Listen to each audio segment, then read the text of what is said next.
Check 1, check 2.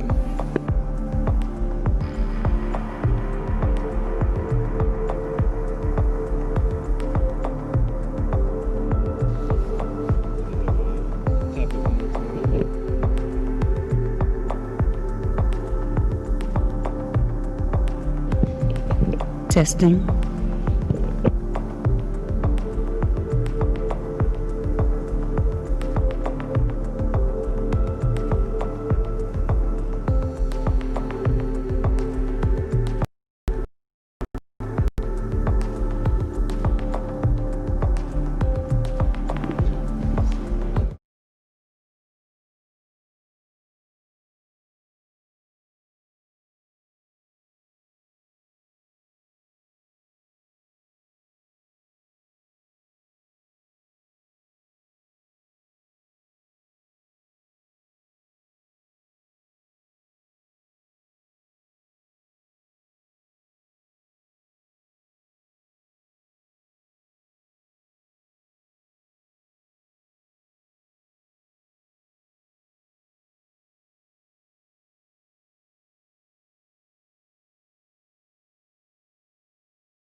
We ask you for your wisdom to lead and guide the children of this city, Lord God. Bless this Board of Education. Bless the teachers. Give them protection and provision and everything they need to do what you have purposed them to do. Bless our children that they will have open minds and hearts to learn so that they can be who you purpose them to be in you. Bless this city, bless this state, bless this nation. For Father, we need you more now than ever. And we just ask these blessings in your Son, Jesus' name. Amen.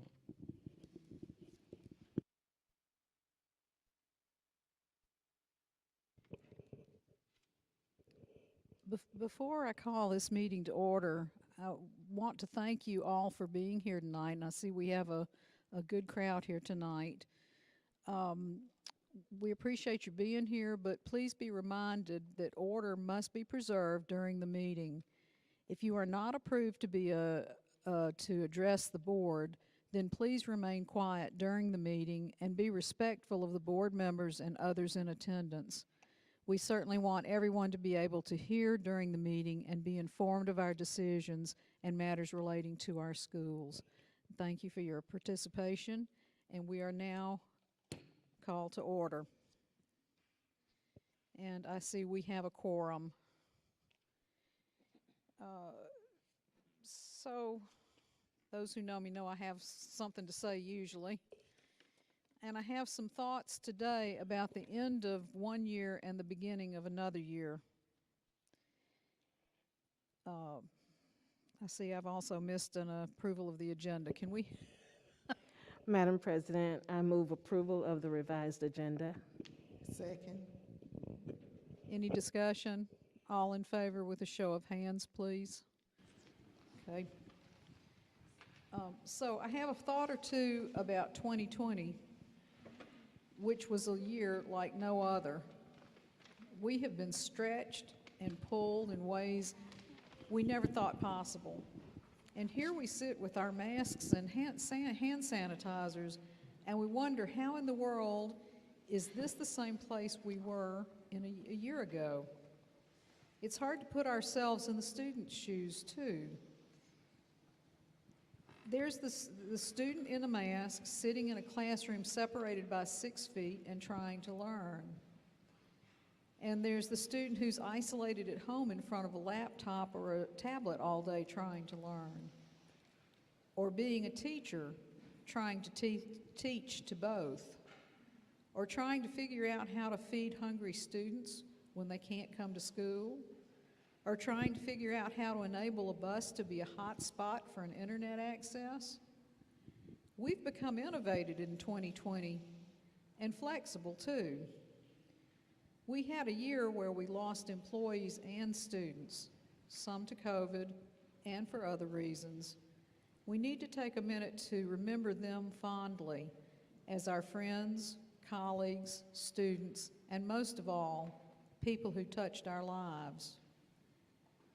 We need to take a moment to recognize the heroes among us. Every teacher, principal, custodian, bus driver, lunchroom attendant, support staff, leadership, and anyone else that has been an everyday hero to MPS and who comes through those doors every day ready to help our children. Yeah, 2020 has been the year that was. I personally am glad to see that it has come to an end and we're seeing it in our rearview mirrors now. But as for 2021, I have high hopes. I think this can be the year that we jump outside the box in innovative ways to engage our students. I hope that it is the year that we can take care of our teachers and support staff. I hope it is the year that we can meet every student wherever they are and have a better outcome for each and every one. We made great strides in 2020. I believe we're just getting started, so do stay tuned. And now I would like to turn the microphone over to Ms. Jade Jones and take it away. Thank you, ma'am. Madam President, Dr. Moore, board members, and our guests, Happy New Year. We are very excited this evening to be honoring 4 of our employees who have gone above and beyond during a very difficult time. COVID has disrupted so much of what we do, and we are glad that we are able to return to honoring our employees of the month. Our first 2 honorees are from the Education Technology Department and have been MVPs when it comes to making virtual learning possible. Will Mrs. Sydney Hampton Sneed and Mr. Stephen Walker please come and join me?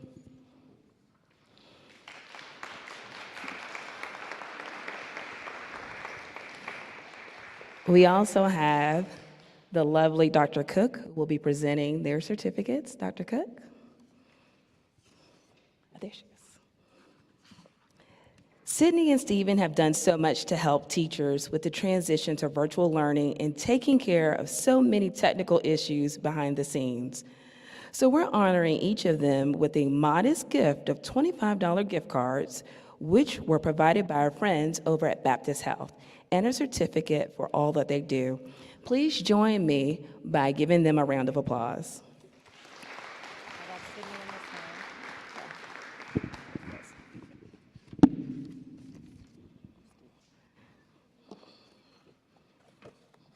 All right.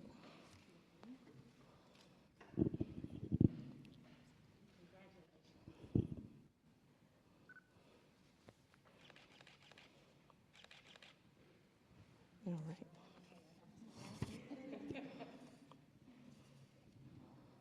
All right. Scott, you ready?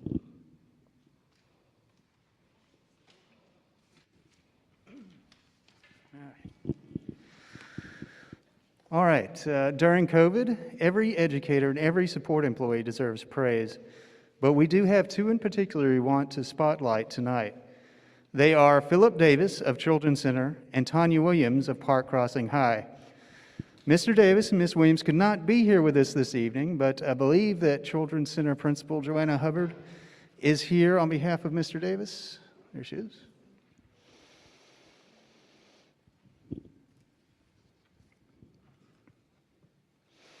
So Philip Davis is a classroom teacher, a technology coordinator, and member of the leadership team at Children's Center.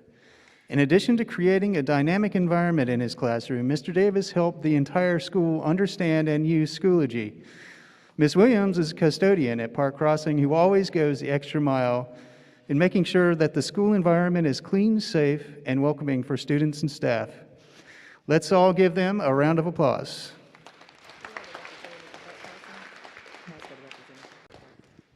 I'm sorry? Do we have a representative from Park Crossing? Oh, here we go.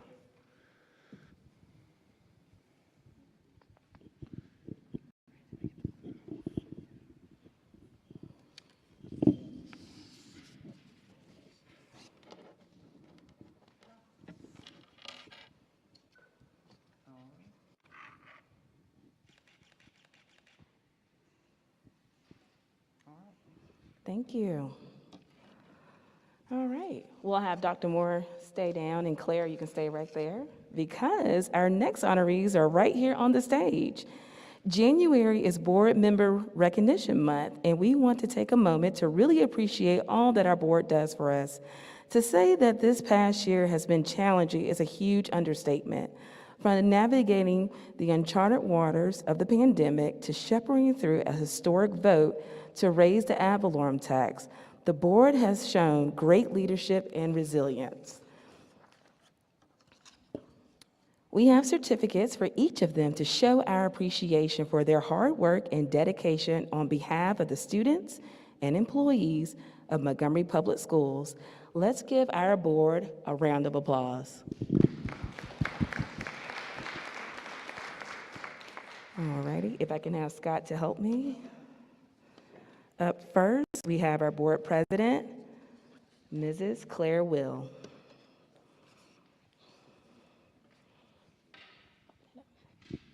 You can get together after 6 feet apart. Take a picture.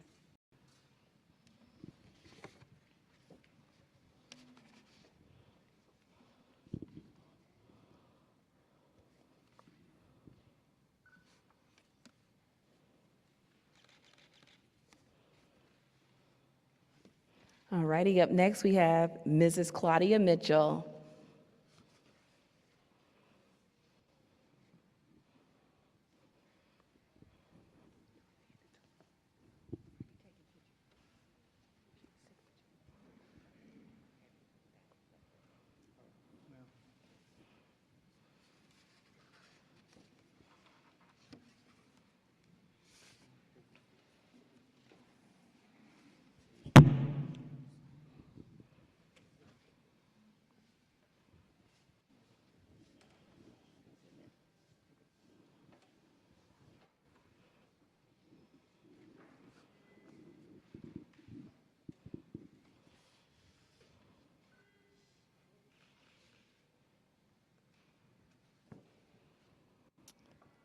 Thank you. Up next we have Dr. Lisa Keith. Yeah, go ahead. You can go up there. You can go on the stage.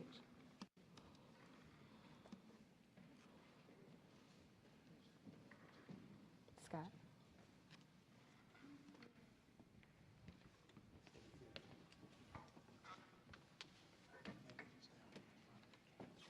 Okay. Okay. All right. Well,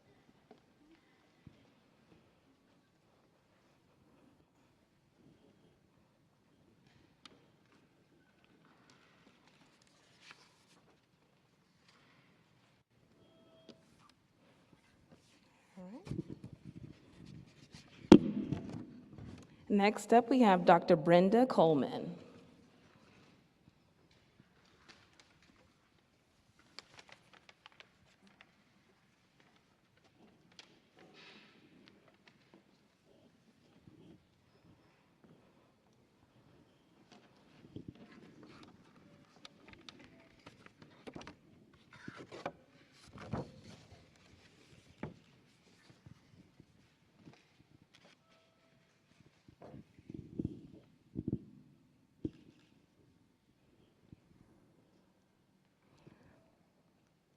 Thank you, Dr. Coleman. Up next, we have Mrs. Cassandra Brown.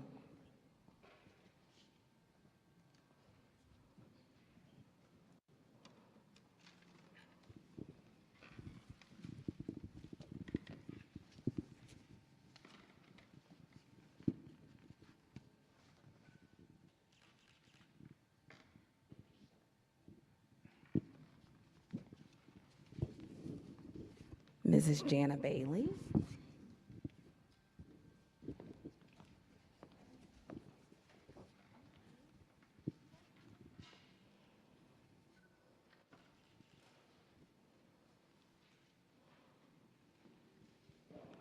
All right, and Miss Erica Watkins Smith.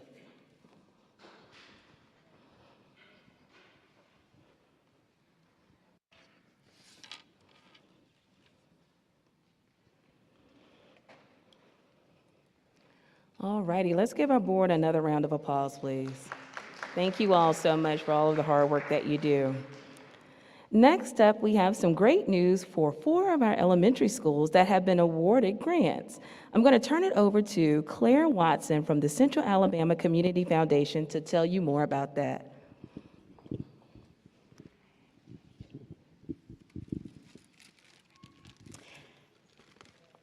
Well, thank you, board members and Dr. Moore, for allowing me to come and share this good news in your meeting.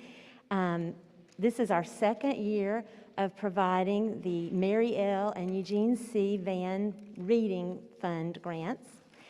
And this fund was begun with a bequest by Roy D. Van, where he wanted to honor his parents by providing resources to strengthen reading programs in Montgomery Public School elementary classrooms, and especially those serving students in low socioeconomic level communities.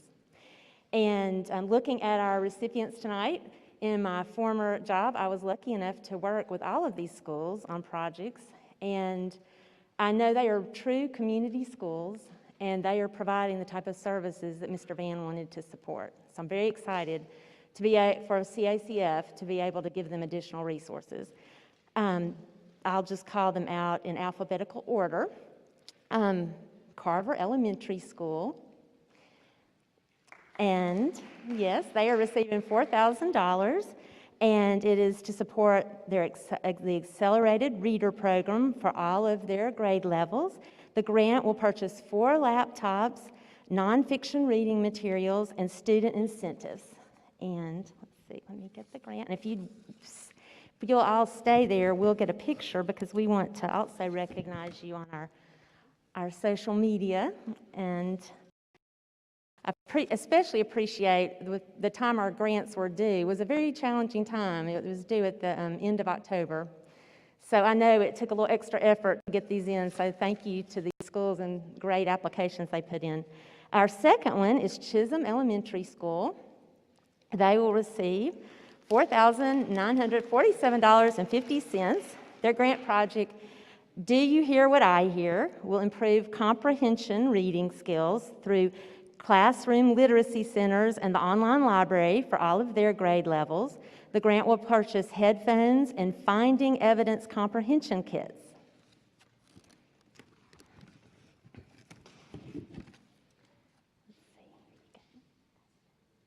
Our third recipient is E.D. Nixon Elementary School. That school will receive $5,000. Their grant project, Better Together, a Cougar Reading Project, will purchase digital electronic books. These books provide embedded learning tools to support struggling readers and English language learners and will be utilized by all of their classrooms.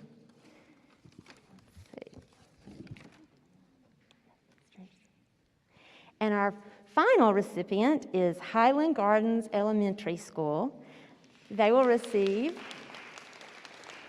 $5,000. Their project, Rise Up and Read, will provide intense intervention to close gaps in phonics learning with second grade students. The grant will purchase Chromebooks, cameras, microphones, and English language arts manipulatives.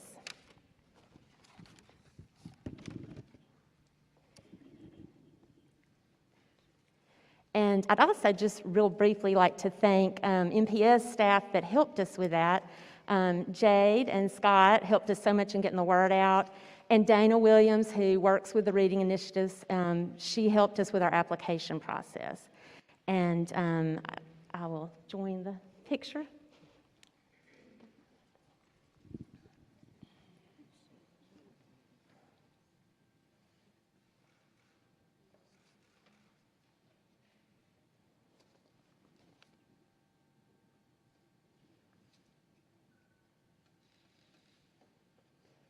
Thank you. Thank y'all all so much. Thank you for all the wonderful work I know you do and just love your schools. I wanted to briefly also tell about another funding resource we have for any MPS classroom teacher. We have a second endowed fund that we are partnering with DonorsChoose.org. We've been doing that since the end of September 2019. And with that, any teacher can apply for a project to be funded on their website. Again, that's DonorsChoose.org. And we will match every donation dollar to dollar. And the project needs to be $1,000 or less to qualify for our match. But again, any Montgomery Public Schools classroom teacher is eligible. And I just wanted to report where we are now on the results. We have given out $60,333 with our funds money. We've also had other donors provide $66,009 for a total of $126,342 going directly to our teachers for things that they have decided they need to do to strengthen their classroom experience. And that is applied to 112 teachers at 30 schools with 273 funded projects that serve 23,168 students. And we have 17 right now that are out there looking for donations. Again, we're going to match dollar for dollar every dollar that anyone else gives, and just help me get the word out to every teacher. And we may even be doing some surprise sweeps where we actually take some other funds and match our match. So thank you for letting me come and tell about all these resources, and thank you for everything y'all are doing for our community.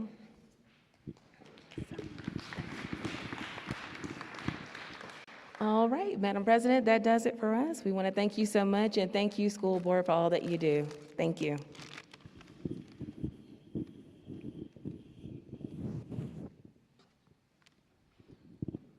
Next up, we have some scheduled public comments. And I would remind you that requests to make a public comment are to be made in advance in writing to the superintendent's office by 4:30 on the Tuesday preceding the meeting date. Requests must be specify the nature of the business to be taken up with the board and the name of the person who will address the board to be added to the agenda. Communications must be respectful. Discussing specific students or employee matters will not be allowed. Individuals who have concerns that are inappropriate to be solved in this venue are welcome to seek a problem-solving meeting with the superintendent.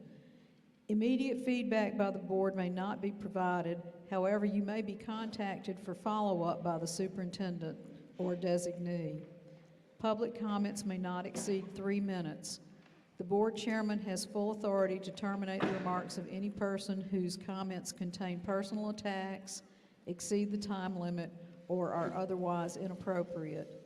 A speaker may be considered disruptive who continues to speak when their allotted time has ended, when asked to stop speaking by the board chairman, or is otherwise inappropriate.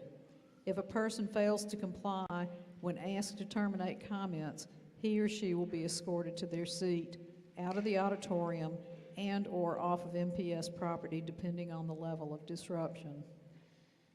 So we're going to start tonight with Ms. Natalie Wright concerning the indoor air quality.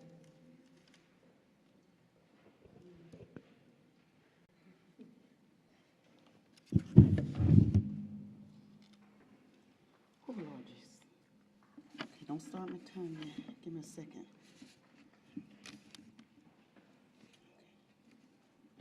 Okay. Good evening, everyone.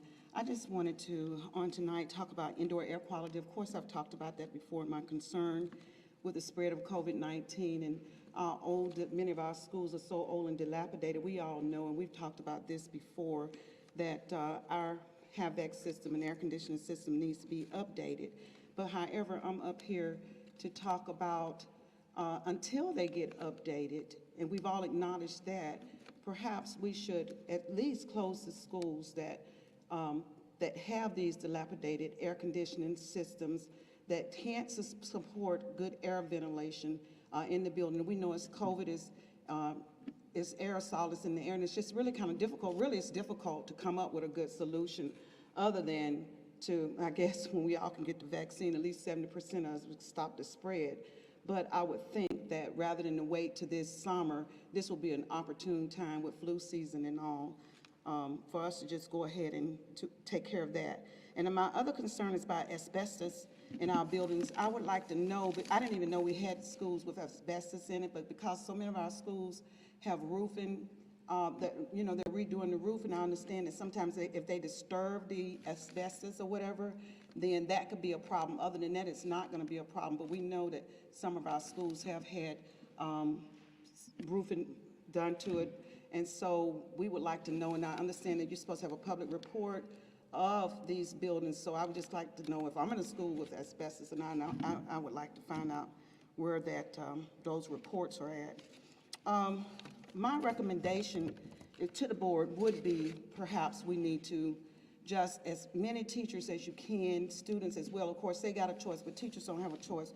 We perhaps need to go ahead and allow these teachers with these underlying conditions to be able to work from home if they're in schools with these problems in it. And I would like to, for just a moment, I wanted to just read very quickly from our last board meeting on November 10th, not the last one, but the last one that one of your members, it was there last night, and she pleaded with you all to please consider teachers. She said, take a true survey and consider the teachers. And the superintendent say, I tell you what, I promise I'll get with my staff, and I'll get back with this board, and I'll let them know what they've come up with. And so far, I've been so disappointed. No one on this board has asked about what your last true soldier what she asked you all, the promise that was made. I'm just shocked that no one have brought that back up, because that was the very last thing she asked, and it was promised. I will get with my staff, and then when I get with my staff and we decide whether or not we will accommodate teachers. I'm sorry, I may have started mine early. Okay, that's the time. It's at the right time? Thank you. Well, thank you. Thank you.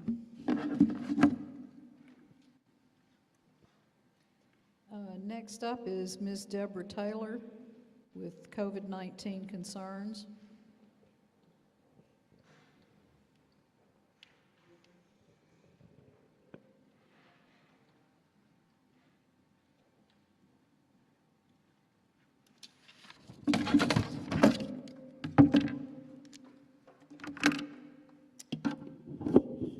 Good evening. As teachers and school personnel, we're always ready to do our jobs, whatever the task that needs to be performed. But COVID has changed how those tasks look, and at this time, these tasks put our lives and our family lives in jeopardy. We would just like our lives to matter as much as the students being back in school does to you. I'm here today representing a group of teachers in Montgomery Public Schools, and we would like to voice our concern regarding some issues that we feel need to be addressed. COVID has changed our lives and yours. Just yesterday, WSFA reported that Montgomery County has over 18,000 reported cases so far. Airmore County, 7,000. Otago County, 4,900. Pike County, 2,300. And these numbers are rising daily. Some of these counties have already gone back to virtual learning to protect their staff and their students. Montgomery County has the highest reported numbers, yet our schools still remain open with face-to-face option. The hospitals in Montgomery County have reported that they have 172 patients at Baptist, 79 patients at Jackson. Dr. Dixie Kidd from Montgomery American Family Care this weekend reported that their clinic is in overdrive handling COVID cases.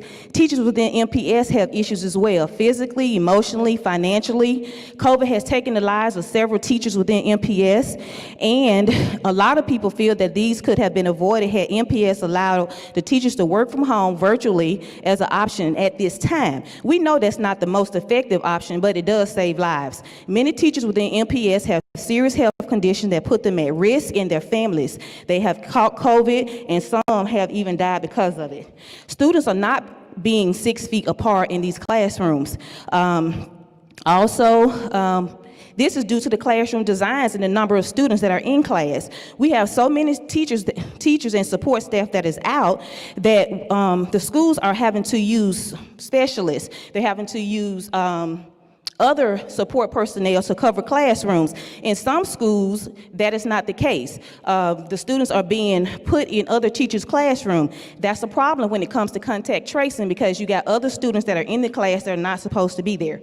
Teachers are not given PPE. We received a care bag in October with 2 masks, 2 pair of gloves, and that stuff has not been replenished. Some teachers are upset that they're having to pay for supplies out of their pocket, and many feel that the CARES Act should address this issue and we should have unlimited supplies in our classroom.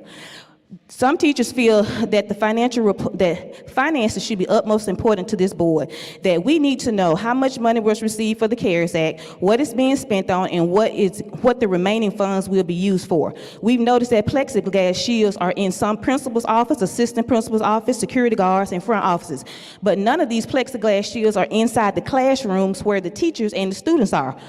It's also hard for teachers and students to be in classrooms and eat lunch. We have to take off our masks. The students do too. They're talking, and students cough, and things are happening in class.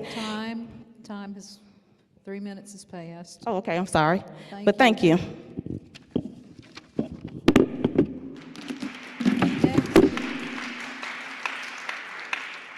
Next, we have Ms. Tanisha Williams on building conditions.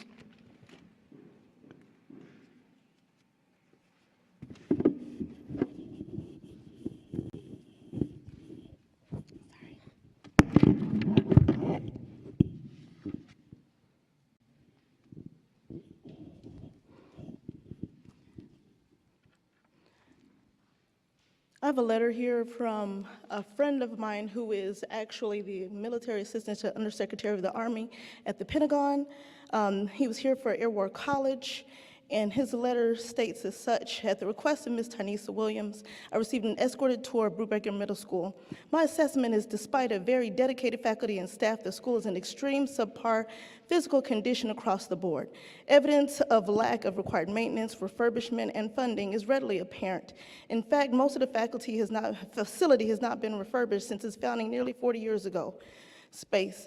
I led the community service project, donating 103 volunteer hours prior to the start of the COVID quarantine. Projects were cleanup and storage and helping move antiquated computers, television, and information technology equipment from back in the 80s. Here's a top-level summary of my findings, and it does not capture the subpar conditions. Mold. The most alarming concern is a large amount of smellable mold and mildew visible throughout the school, ceiling tiles, carpet, and on the walls. This is primarily due to numerous and long-existing leaks in the roof.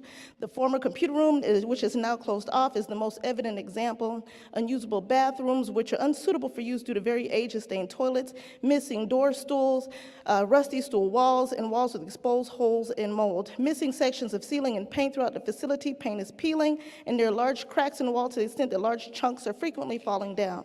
And stairwells were professionally undone, and there are streaks and paint and splatter all over the floor. During my numerous visits to the school, it is my assessment that the faculty and staff are top rate. They maintain a positive attitude and caring educational environment for the students despite being in a severely neglected facility.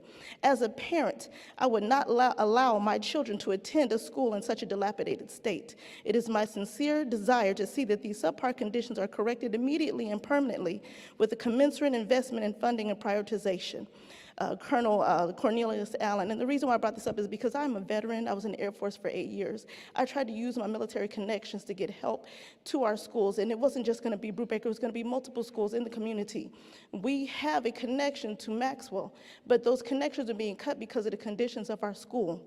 And when we have tests that include thermal imaging, which will reveal wall moisture, we will find out that some of the hazardous conditions of our schools can cause our children to be sick. Some of the effects of this are a sick building syndrome, reduced productivity, and impaired learning, asthma, cardiopulmonary disease, and gynecological diseases, which many of our teachers and staff have, as well as respiratory issues for our students. And if we do not address these, not later, but now, then those things will continue, as well as COVID, and that is a very dangerous place for us to be. And we just want to be able to live long enough to see our children succeed, and we don't want to put teachers or students or our families at risk. So we are asking that you please consider, as this time, let this be a time to fix, and let's fix the schools while we're closed, and then come back, at least after the vaccine is available. Thank you. That's time. Because Thank I you. had COVID too, and it was not a good thing. Thank you. Ms. Nicole Talbert.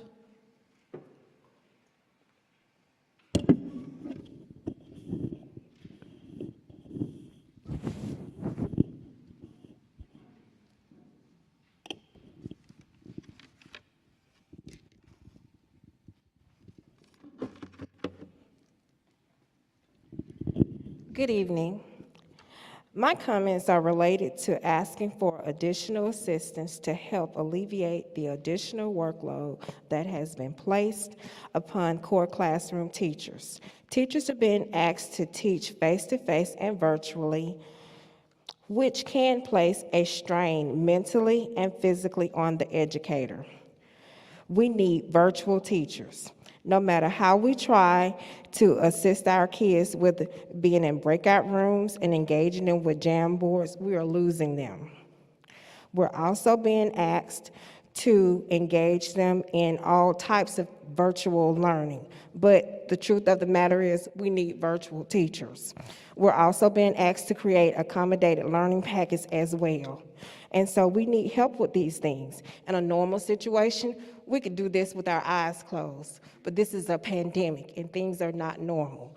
We're being asked to also track those kids that are not logging in and completing their assignments. We need help. We need all stakeholders engaged in helping us. We can't do it by ourselves. We're in survival mode, and all we're doing is just asking for a little help We need time to create those recorded lessons. We need assistance creating those accommodated packets. Help us do our jobs efficiently and effectively. That's all we're asking. It's just for a little bit of help. Thank you, and have a great evening.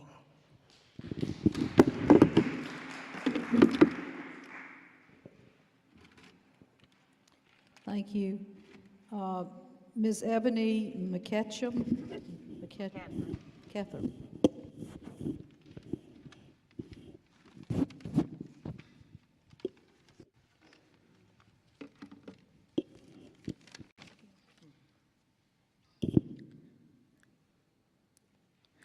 What happened today at Carver High School is the exact reason why schools should go back virtual until the numbers go down. It's only been one day that the students have come back, but the numbers are going to continue to rise unless we go back to remote learning. In Montgomery County alone, we have witnessed 2,555 cases within the past 14 days. We are number 6 in the nation with only 4 million people in the state of Alabama. Now, Governor Ivey may not want to do anything, but the school board has the power to do something, and I urge you to keep us safe by going back to remote learning. I don't think anyone realizes how dangerous it is right now, but I challenge each and every board member, each central staff member to come into the school system and spend an entire day with us in the classroom from 7:30 to 3:30 p.m. Not walk in the halls, but come into the classroom. And please start with the elementary teachers, where I have to see my friends teach 11 face-to-face students and 10 virtual at the same time being a first grade class. Or my other friend who has 36 second graders with 13 being face-to-face and 23 being virtual. In an interview, I listened to the Madam President proclaim that the majority of teachers and staff are happy. Well, I can attest that the 600 people and no plan personnel are not happy. We have teachers 60 years and older, teachers that are pregnant, in remission from cancer, with diabetes and other underlying conditions. These teachers could easily teach from